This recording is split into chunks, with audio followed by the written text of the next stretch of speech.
Soy Maca Bacigalupo y esto es Doble Clic, un podcast para conectar con el poder co-creador de tu mente y usarlo a tu favor. Autoconocimiento, autoliderazgo, mentalidad, estrategia, propósito, originalidad.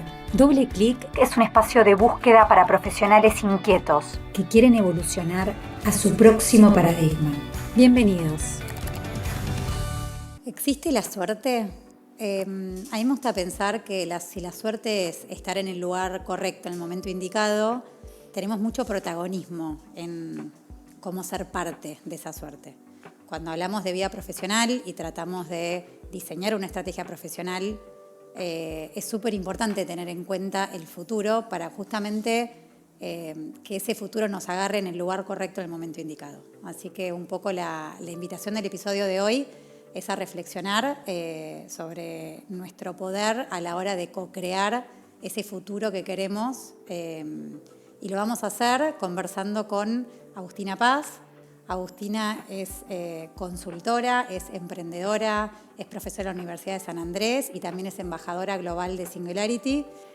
Y si tuviera que definir, ¿no?, la especialidad de ella es la intersección entre las personas, el futuro y la tecnología. Así que, nada, me pareció a la hora de pensar con quién conversar este tema, me pareció que era la persona indicada y nada, y por eso hoy está acá, para contarnos un poco también de su historia, que tiene que ver con cómo ella diseñó su propio futuro profesional y también de qué tenemos que tener en cuenta a la hora de nosotros poder diseñar nuestro propio futuro.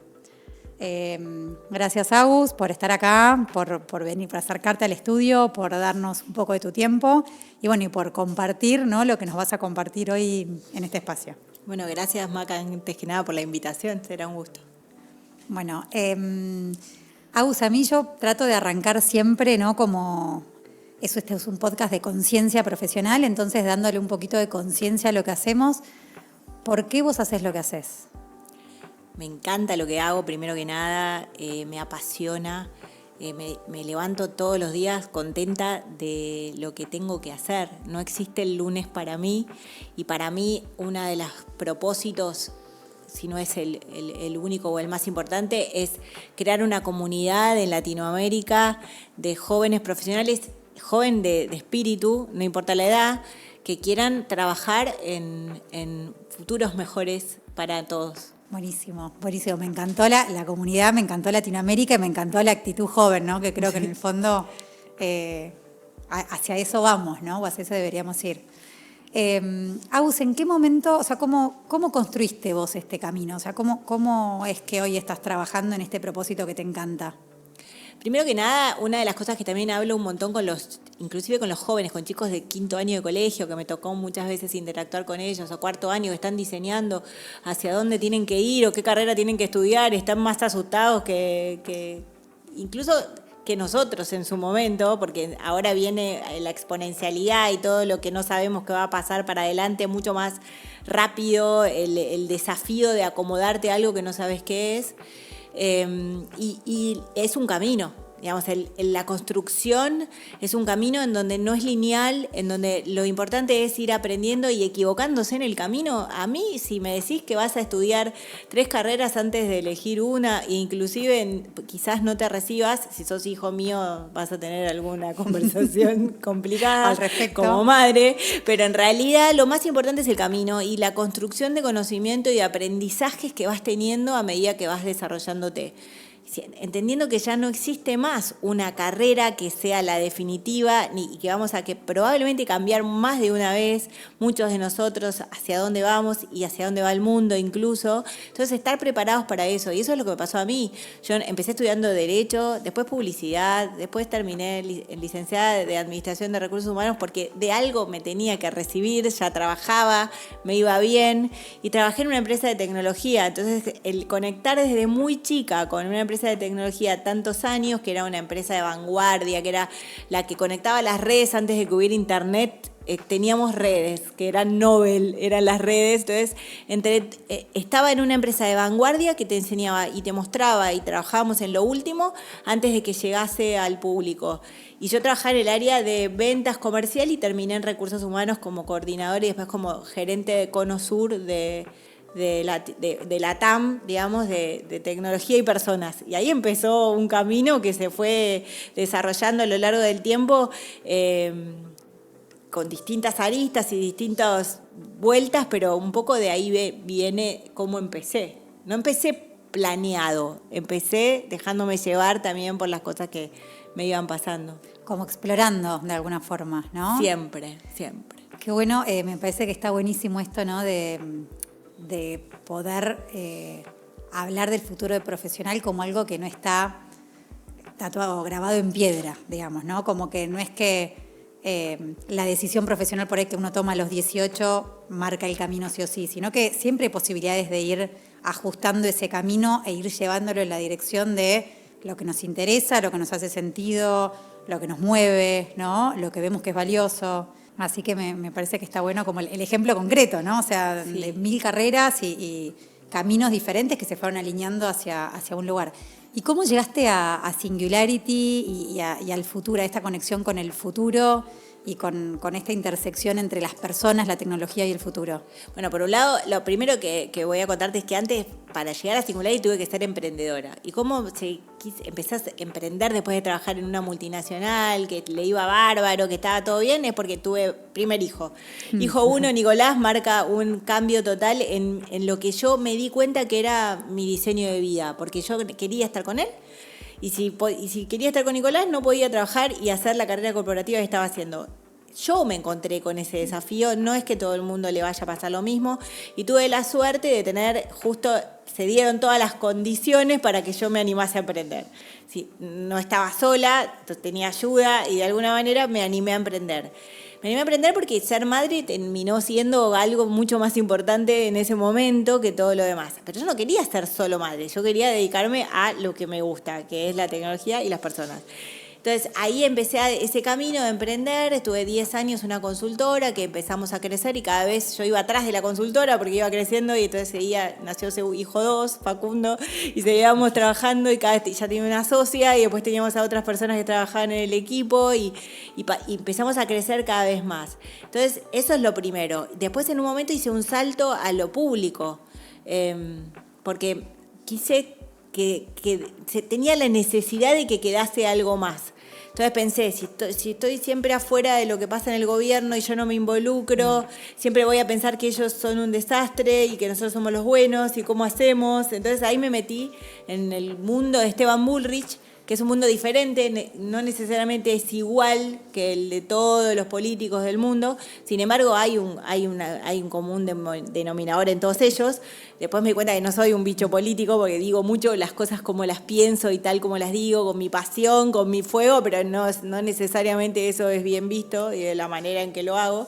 Y además que lo que yo quería era generar impacto en muchos. Entonces empecé a trabajar en un programa que se llamaba Infinito por Descubrir, que abría centros de innovación educativa en todo el país, para que los chicos desarrollaran habilidades blandas, que era lo que yo me dedicaba, usando la última tecnología en laboratorios de última tecnología que estaban disponibles en las provincias, no importa el partido político que estuviese dirigiendo la provincia, sino que la nación ponía el proyecto y las provincias se ocupaban de mantenerlo.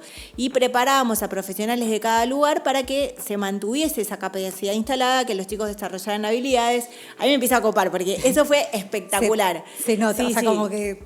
Ver a 2.000 chicos que iban por mes a cada uno de los centros a desarrollar esas habilidades, pero que obviamente ellos querían aprender robótica, computación, música, arte, diseño, todo lo que te imagines relacionado con tecnologías del futuro, pero ellos desarrollaban de esa manera sus propios proyectos, sus propias habilidades, sin saberlo. Eso me pareció espectacular y esto fue inspirado en Singularity University. Esteban era orador de Singularity University, él había dado charlas. Yo empiezo a escuchar hablar de Singularity a través de ese proyecto y además había sido inspirado, o sea, el proyecto nació en Singularity. Entonces, cuando me toca el momento de ir a Singularity a conocer, reconozco un poco el valle, me junto con gente de educación, estuve unos 10 días la primera vez que fui y me vuelvo diciendo, esto no puede quedar en ese viaje que yo hice y nada más. O sea, además de traer cosas para Infinito, yo tengo que generar de nuevo que pasen cosas en la región, que pasen cosas para los jóvenes. No puede quedar solo en lo que yo viví. Y cuando uno está en Silicon Valley te das cuenta que no es lo mismo que vivir en Ciudad de Buenos Aires, digamos. Allá los autos andaban solos, había en el hotel un robot que venía y te traía el agua mineral, y no era lo que pasaba te estoy hablando del 2017. Y en el 2019, justo antes de la pandemia, yo me voy del ministerio, decido, ya está, digamos, esto, lo público fue espectacular, fue mi mejor y mi peor trabajo, hay que saber ser bicho político para estar ahí. Me voy y digo, ¿y ahora qué hago? Tenía 47 años, me tenía que reinventar una vez más, tenía que animarme a otros desafíos, no tenía mucha plata, pero me llaman de Singularity para que sea mentora del programa GSP, que es un programa insignia en Singularity University para trabajar con emprendimientos de todo el mundo. O sea que de golpe yo estaba yendo como mentora a trabajar allá, a desarrollar proyectos con gente muy inteligente y muy preparada, jóvenes la mayoría. Fue como espectacular. Y además relanzar el chapter que había creado Santi Bilinkis acá en su momento, que lo siguió Gabriel Weinstein. No es que yo armé nada desde cero, sino que lo que hice fue volver a armar equipo para traer acá de nuevo más fuerte Singularity. Y así empezó todo, digamos. Mi nuevo capítulo de Singularity a full, en donde no es solo tecnología personas, sino que ahí incorporas el futuro, los grandes desafíos de la humanidad, cómo hacemos para impactar en billones de personas al mismo tiempo, cómo hacemos para que eso sea un negocio, además de solo no es por amor el arte. La gente, si hay algo que impacta en billones, también les va a traer dinero a los líderes que quieran ocuparse. Y Singularity sabía eso, lo sigue sabiendo. Entonces, por un lado, impactamos en los jóvenes y trabajamos por ellos en los chapters locales gratis, pero ellos además inspiran a líderes para desarrollar esas habilidades y hacer negocios. Mira, qué interesante, Augusto, lo que estás contando. Algunas cosas que me gustaría como, detenerme en o poder hacer que la gente haga como doble clic en esto que estás contando. Primero es esto, ¿no? Como en tu recorrido, los momentos como de decisiones importantes, ¿no? No sé, la maternidad, cómo atraviesa y cómo de repente uno entiende que hay que buscar una fórmula diferente y proyectarse al futuro sabiendo que lo que tengo hoy por ahí en el futuro tiene que ser distinto para sentirme realizado, ¿no? Y después de eso, como todo tu vocación de impacto, de impactar en la exploración por ahí desde lo público primero, y también esto de reconocer no soy un bicho político, no me hallo ahí, no es mi territorio, me hago cargo de que tengo esa vocación de impacto, pero no desde ese lugar. Y también reconocer eso como que te lleva a poder abrir otras puertas y empezar a construir un futuro que sea auténtico porque está alineado a las cosas que para vos son importantes. Primero, una idea de maternidad, después una idea de propósito, después una forma de llevar adelante ese propósito, ¿no? Como que de diferentes decisiones que te van acercando a un lugar que hoy entiendo que estás como en ¿no? el lugar correcto en el momento indicado. Tal cual, pero sufrí un montón. O sea, para la gente que me pregunte cómo te fue en ese camino, de todo pasó. Yo lloré un montón, no dormí un montón de noches porque no sabía cómo iba a hacer para recuperarme. Aparte, te digo, me reinventé más de una vez. Sin embargo, fueron todas las decisiones que volvería a hacer exactamente todo lo que pasó tenía que pasar. Y a la gente que tiene miedo, yo no le diría, no tengas miedo, está todo bien, no va a pasar nada. Enfrentá tus miedos y para adelante, que vale la pena, digamos. Claro, ¿no? Y que por ahí confiar en que uno va a tener las capacidades o los recursos para salir adelante y para encontrar la forma, ¿no? Esto que vos contabas, que por ahí de repente te reinventaste, ¿no? Ya después de los 40 y por ahí a veces uno cree que es tarde. Y por otro lado, sin por ahí tener un colchón de seguridad que uno dice, no, yo solo puedo hacerlo si cuento con un colchón de seguridad atrás. Digo, a veces hay que animarse igual y el animarse también genera un movimiento que trae cosas nuevas, ¿no? Totalmente. Y lo que aprendí es que la red es todo. Yo tenía una red. Yo venía de construir, claro, durante 20 años una red de gente que había trabajado conmigo, además de, obviamente, familia y amigos que estuvieron siempre conmigo. Yo había construido una red y más de una red. Que uno de los mejores consejos que podría darles es que empiecen a conectarse con todas las redes diferentes de distintas profesiones, primero por los sesgos, ¿no? Porque si no estamos hablando de la misma tribu, de los mismos temas. Pero además porque esa red, si vos sos confiable, si fuiste logrando cosas, si se acuerdan de vos, te van a tender una mano cuando haga falta y en algunos casos vos vas a hacer lo mismo para ellos. Entonces, esa intersección entre las comunidades y las distintas redes que yo fui trabajando trabajando inclusive en distintos países, es lo que me sostuvo en momentos de mucho miedo, además de familia y amigos que siempre estuvieron. Mirá, que, o sea, me lo llevo personalmente, creo que es algo clave, ¿no? Como realmente alimentar la red, aportar y también pedir ayuda, ¿no? Que a veces nos cuesta un montón. Es la red lo más divergente posible. Agus, bueno, tu metida en parte es el futuro, ¿no? Yo creo que en vía profesional empezar a conectar con el futuro es súper importante. En los programas que yo hago en los programas que yo hago de coaching 1 a 1, es como que al futuro le dedicamos un capítulo especial, ¿no? Y lo hacemos porque justamente para estar en el lugar indicado en el momento correcto, bueno, hay que armar un poquito la escalera y tratar de visualizar ese futuro o hacia dónde va el mundo.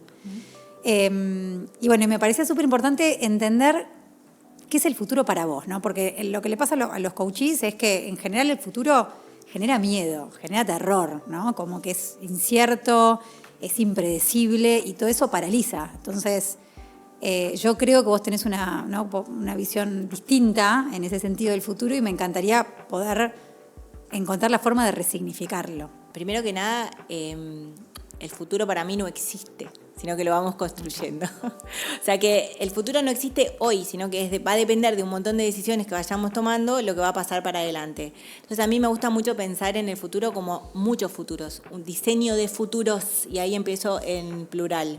Porque cuando vos vas construyendo el futuro que querés tener, tenés más de un camino para elegir y a todos nos pasa lo mismo. Entonces dependiendo de qué pase, es lo que va a pasar para adelante. Y nadie puede predecir. Y yo entiendo, la gente tiene mucho miedo del futuro en general porque es la parte que está más oscura. Pero está oscura también un poco a propósito, porque imagínate si ya supieras todo lo que nos va a pasar.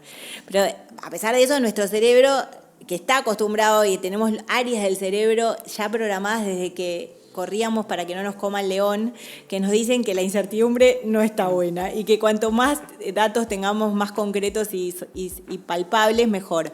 Pero hoy en día el mundo cambió tanto que ya no va a pasar eso, digamos, y tampoco nos va a correr el león generalmente.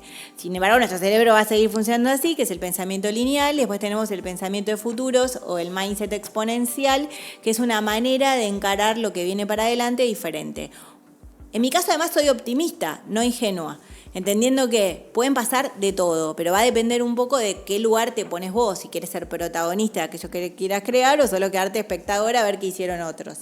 Ahora bien, con todo esto, lo que nosotros tratamos de trabajar con la gente, primero es en el mindset, desde mi consultora también, que trabajamos en distintos programas para que la gente entienda que tiene que pensar en un mindset, una manera de pensar diferente respecto de lo que está pasando en el presente y qué puede proyectar hacia adelante, y perdiéndole un poquito el miedo, y entendiendo que si vos sos protagonista y tenés algunos futuros que son deseables, y ya sigo hablando en plural, tratemos de que esos futuros deseables estén bastante cerca de que sean posibles.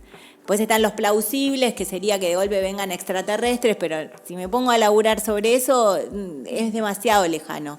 En cambio, si empiezo a detectar qué señales débiles están pasando hoy relacionados con los trabajos, relacionados con la tecnología, relacionados con la cultura, con la manera de vivir de las personas, yo me empiezo a volver un poquito de detective de aquellas señales que ya existen, es muy posible que esté más cerca de qué futuros pueden llegar a estar más cerca para adelante. Impresionante. Me parece súper interesante. Hay un montón de cosas en lo que estás diciendo que me parece como que ir parando, ¿no? Para como anclar.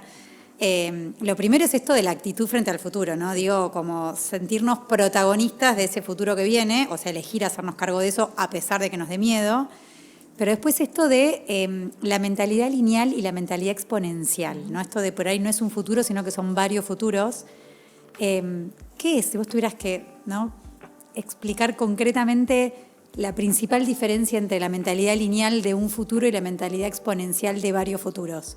¿Cuál es la clave? Bien, la primera es la que estamos acostumbrados. La lineal es, nosotros siempre pensamos y nos enseñaron en los colegios, en las escuelas, en las universidades, o donde estuvieran, en el trabajo, hacemos proyecciones lineales. 2, 4, 6, 8, esto es lo que va a pasar. Vamos a llegar a la cuota en tal 2026, este es el número, y hay una sola planificación directa, lineal, como si nada, ningún cisne negro pudiese pasar. Eso es lo primero. Por ejemplo, una pandemia que fue mala, Pero también pueden pasar cosas buenas, digamos, relacionadas Total. con esta. Por ejemplo, el auge de la tecnología, la inteligencia artificial. El trabajo remoto, ¿no? Un montón de cosas que... O sea, no solo linkeamos, el modo Terminator lo tenemos ya configurado en nuestro cerebro y todos van a tratar en los medios de que nosotros compremos ese miedo. Encima, los primeros titulares que vamos a encontrar en distintos medios, en los que seas, de cualquier lugar del mundo, primero van a ser malas noticias porque captan nuestra atención, eso es lo primero. Por eso le tenemos miedo al futuro. Y el pensamiento lineal nos da cierta tranquilidad y vamos pensando, bueno, vamos hacia allá y estas son las métricas que tenemos que cumplir. Si voy a un mindset exponencial, lo primero que me doy cuenta es que los cambios llegan muy rápido.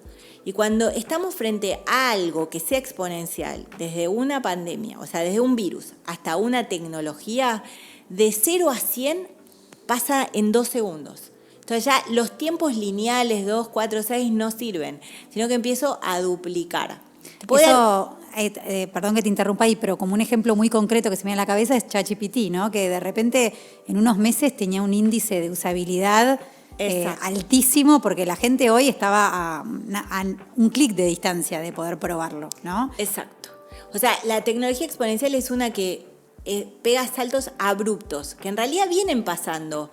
Pascal Finet, que es una de las personas que yo más sigo, que escribió un libro que se llama Disruption en inglés, ahora después te digo cómo se llama en castellano, porque ahora más allá de la disrupción se llama en castellano, te dice que las cosas pasan despacio, despacio, despacio y de golpe, de repente.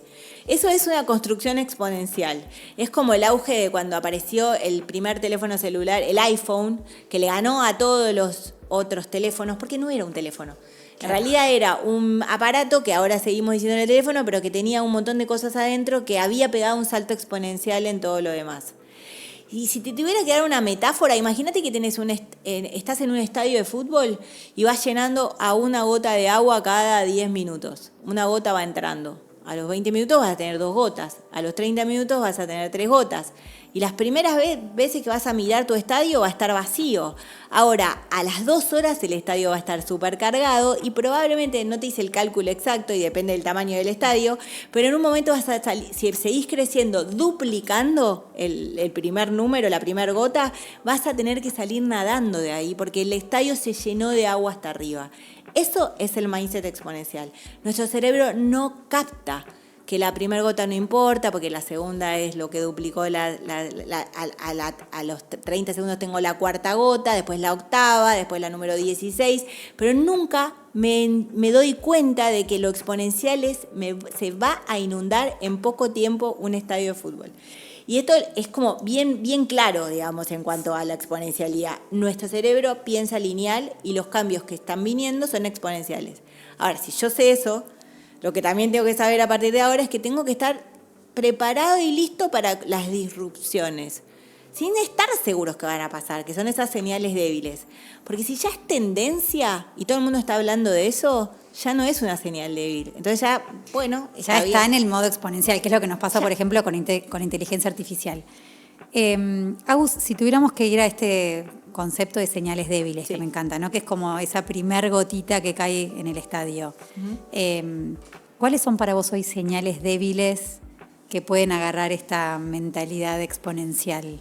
Tenemos un montón. Lo primero que te diría es que para encontrarlas no los busquemos en los titulares porque van a ser malas noticias, salvo que sea, no sé, ganamos el mundial, ahí es todo buena noticia. Generalmente en todos los diarios del mundo, malas noticias. Las siguientes noticias van a ser tendencias. Entonces, cuando quiero buscar señales débiles que ya existen en la realidad, que ya están pasando, tengo que irme un poquito más abajo, más investigando, entrar a medios más especializados, a gente que está investigando un poquito más. Pero, por ejemplo, una de las cosas que están pasando ahora es que está lleno de robots policía en distintas ciudades del mundo. Pero poca gente está hablando de que hay robot policía en Nueva York, en Los Ángeles, en Málaga, en Tokio, en Santiago del Estero. Para que sepan, hay un robot policía. Bueno. Entonces, sí, empiezo a detectar en el presente algo que ya está pasando, pero poca gente está hablando de eso. Ahora, hace un mes empezaron a hablar de algún robot que estaba paseando por Puerto Madero. Pero imagínate que van a haber muchos robots policía en muchos lugares del mundo. Otro ejemplo sería todo lo que sea construcción en 3D, en donde ya hay casas que se hacen por muy poca inversión de plata, casas completas en 3D, casas, turbinas de avión. Vamos a las casas, por $25.000 en Amazon, si vivieras en Los Ángeles, te puedes comprar una casa completamente equipada por $25.000. Wow.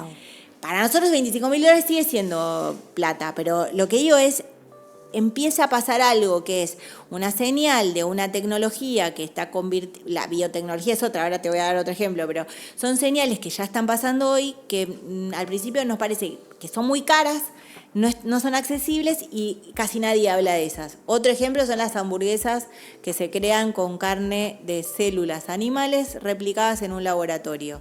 Todo lo que sea genética, todo lo que sea biotecnología, pega saltos exponenciales todos los días. Pero ¿qué pasa? La primera hamburguesa salió a hacerla $250.000, hace 8 años más o menos. Y ahora vale 10 y se vende a $10. Entonces, si yo vendo una hamburguesa que sale lo mismo que comprar carne de un animal que fue sacrificado y ahora entiendo que hay una nueva tecnología que como carne, no algo que se parece a carne, sino carne hecha pero creada en un laboratorio y que vale lo mismo que el sacrificio animal, vamos a ver qué otras fuerzas están alrededor de que esa tecnología pueda prosperar, de que de golpe mucha gente quiera consumir esa carne. Y si nos metemos en el mundo de la gente que no está de acuerdo con lo que hacemos con la cría de animales, etcétera, bueno, ahí hay una fuerza interesante que puede llegar a empujar a que esa tecnología cada vez crezca más y cada vez valga menos, que son las dos cosas que tienen que pasar. Wow, yo te escucho, es como que a uno le explota la cabeza, ¿no? Porque dice, realmente, o sea, vienen miles de diseños de futuros posibles. Si lo tratáramos de aterrizar a la vida profesional, ¿no? Y yo lo que tomaría es a cada persona que está buscando diseñar una estrategia y quiere involucrar el futuro profesional, bueno, prestar atención a las señales débiles de su industria, ¿no? ¿Hay algún lugar en donde se puede uno informar de esas señales débiles o es cada uno volverse detective y empezar a investigar qué está pasando en su propia industria? Es una buena pregunta porque en realidad las dos cosas al mismo tiempo. Por un lado, hay lugares especializados en donde ya está yo creo que la gente de la industria sabe a dónde puede ir a buscar información muy concreta de lo que podría estar pasando de vanguardia. Pero sin duda la respuesta también es que tenemos que tratar de salir de nuestra propia tribu. Entonces yo diría, pónganse a buscar como detectives en lugares que no sean tan obvios, pero que ya existen en diarios comunes, no solo los de investigación, información relacionada con lo que está pasando en tecnología y nuestra industria, y empecemos a trabajar y a investigar y a charlar con otras personas que no vivan en nuestro país, que no sean de nuestra propia industria, que ni siquiera tengan nuestra propia carrera necesariamente, porque son los que no comparten nuestros sesgos y sin embargo ahí puede haber como la punta de algo que empezamos a investigar para llegar a desarmar toda esa información. No sé si fui clara, pero lo que digo es buscar tratar de salir del sesgo propio y de nuestra profesión y de nuestra industria para ver qué están pasando en espacios adyacentes que nos puedan servir en algún momento a nosotros para alimentarnos de eso. Tremendo, súper interesante. Agus, ¿y qué señales débiles tenés identificadas vos, si es que tenés alguna, en relación al futuro del trabajo como lo conocemos? Un montón de señales débiles están pasando hoy en día, pero lo que más me interesa también es que pensemos cómo queremos vivir nosotros para adelante. Porque una cosa es el futuro del trabajo y si lo pienso así parece como algo lejano a nosotros. Y en el fondo es cómo queremos nosotros como profesionales vivir en el futuro, ganar plata y además estar cómodos. Yo creo que estamos frente a un cambio de paradigma y un desafío enorme y una revolución que si la agarramos bien va a ser de ayuda para todos. Por supuesto que en toda revolución hay gente que gana y gente que pierde, pero tenemos que pensar también cómo hacemos con los que quedaron un poco más atrás y acompañarlos a ellos. Pero frente a esto, cualquier profesional que empiece a implementar tecnologías de vanguardia le va a ir mejor que al que se quiera quedar alejado porque esto no es para mí. Eso sería lo primero. Y lo segundo es que el trabajo del futuro implica que vamos a vivir mucho más tiempo, que seguramente, desde mi perspectiva, ¿no? Por supuesto que nos puede pasar que no, pero mucha gente va a vivir mucho más tiempo. Entonces hay que empezar a planear el futuro del trabajo diferente, en donde tengo que saber que es muy probable que me reinvente incluso a los 50, a los 60, hasta donde yo quiera me puedo reinventar y crear una nueva revolución propia. Ni siquiera tiene que ser de los demás. Y siguiendo eso, el nunca dejar de aprender, porque el futuro del trabajo implica que lo técnico me sirve, pero hasta ahí no más. El desarrollo de habilidades y capacidades es lo que más me va a servir. El equivocarme, el volver a aprender, el estar dispuesto a trabajar con otros pares para desarrollar eso que quiero desarrollar es lo que más me va a servir. Y yo no te puedo decir, mira, el futuro del trabajo es este, porque lo que sé es que van a haber seguramente menos carga horaria de la que teníamos antes, que hay un montón de tareas que no vamos a hacer más los humanos y que podríamos llegar a usar ese tiempo que nos sobra para cosas más divertidas o productivas para nosotros. O incluso de tener más de un trabajo si lo que más nos apasiona es eso. Pero vamos, empezar a pensar cómo tengo que diseñar mi vida, ya no tanto en función de solo ganar plata, sino de qué es lo que quiero hacer, cuánto quiero delegar, a quién o cómo y para qué me sirve la tecnología que ya seguro llegó y se queda, pero seguro con nosotros de ahora y para adelante. Wow. O sea, después de esta conversación a hacer un chequeo tecnológico, ¿no? Clave. Sí. O sea, eso me lleva al menos yo. Pero después, por otro lado, me parece que está buenísimo esto que planteás.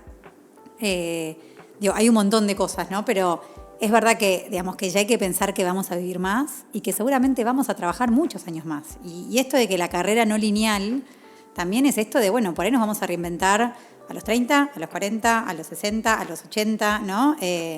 Y la posibilidad también no sé, yo soy una persona muy curiosa, me interesan muchas cosas a la vez, es la posibilidad de vivir varias vidas en una, como de ir dándose cuenta que uno puede aportar desde un propio valor y talento, pero evolucionado, transformado, incorporando habilidades, ¿no? Seguro. Que parece que, nada, es como me lo contás y por lo menos a mí me entusiasma el protagonismo que uno va a tener en diseñar su propio... Totalmente. Y además lo interesante es que primero nos dijeron mucho tiempo que nuestro cerebro ya no iba a estar tan permeable al aprendizaje a medida que vamos creciendo y ahora sabemos que es súper elástico.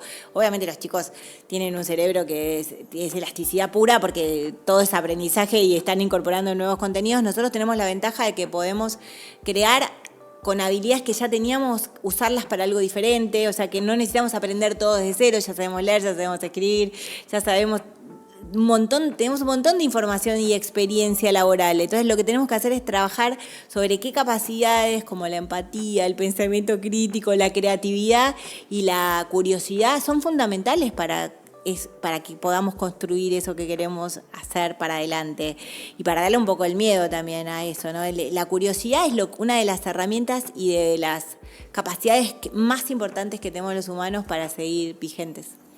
Está buenísimo, es como va a haber que integrar la curiosidad con la experiencia, ¿no? Porque la experiencia en el fondo va a ser un valor que nos va a diferenciar versus el que recién está arrancando profesionalmente, ¿no?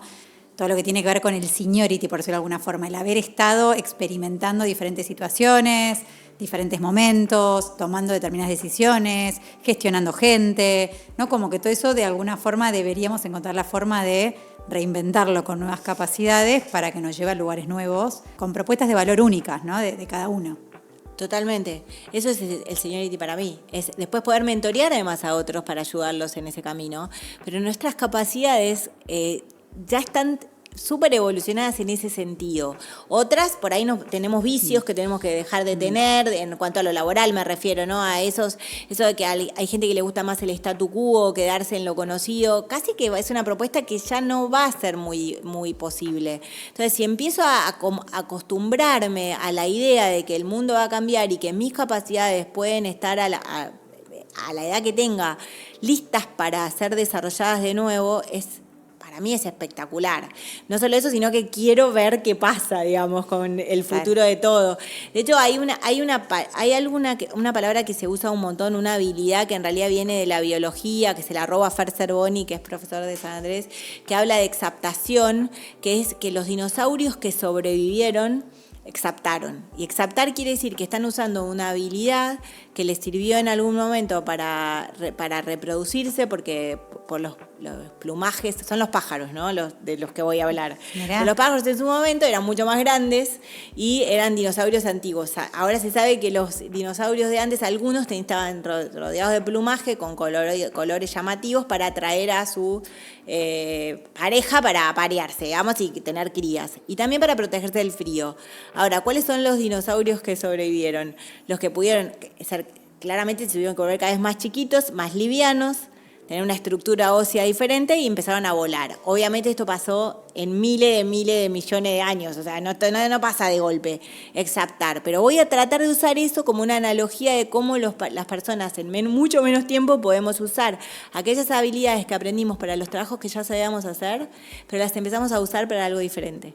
Entonces, no tiro nada, sino que lo reconvierto a lo que me sirva y que mi experiencia es fundamental, el haberme equivocado, el haber aprendido del error, todo eso es lo que me ayuda a exaptar. Si yo no hubiese vivido todo eso, no tengo el seniority que se necesita para ayudar a otros además a que sigan avanzando. No, me encantó, me encantó. En otro episodio hablamos de antifragilidad, claro, ¿no? Como este mindset para poder, o sea, tomar estos cisnes negros y impulsarse de ellos.